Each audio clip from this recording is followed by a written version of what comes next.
Today I will be reading Seven Little Monsters by Maurice Sendak. It is also published by Harper & Row. It is actually illustrated by Maurice Sendak as well. And it was published in 1975. 7 little monsters in a row. See the 7 monsters go. And here we have a picture of the monsters all lined up and the townspeople in the town they live in. 1 goes up and 1 goes down. 3 comes creeping into town. 4 eats only tulip trees, and 5 drinks all of the tumbling seas. 6 sleeps late, but not in his bed, and 7 just screws off his head. 7 monsters in a row making trouble. There they go. And in this last picture we see that the townspeople are actually having them chained and putting them into their jail.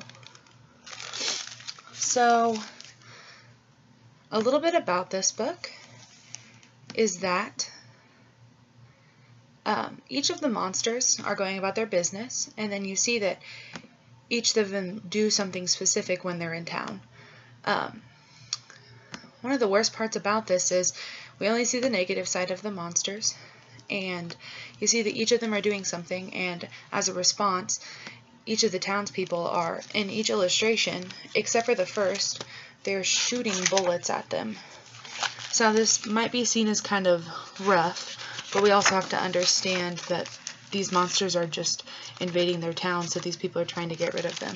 So in each illustration we see that those townspeople are actually shooting at these monsters. Especially in this last one we see the violence of them getting chained up and getting put in jail. I believe that the theme in this is that justice. It's that when you do something wrong, there's going to be some kind of consequence, and that's honestly seen very well in this book.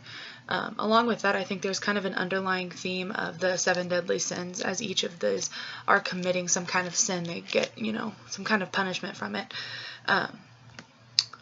But I also analyze this book as being something that's for very young children, just because it's very short and very sweet and to the point. As it is a counting book, and it would help about the ages of 2 to 5. It's also only 7 pages, and its genre is fiction.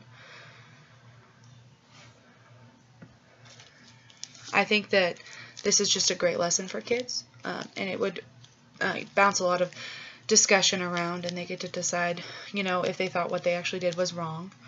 And then the little activity that I put together was a row of the number of each monster, and then on the other side it's like a matching. They get to match to each of the sins or things that the monsters do that they complete.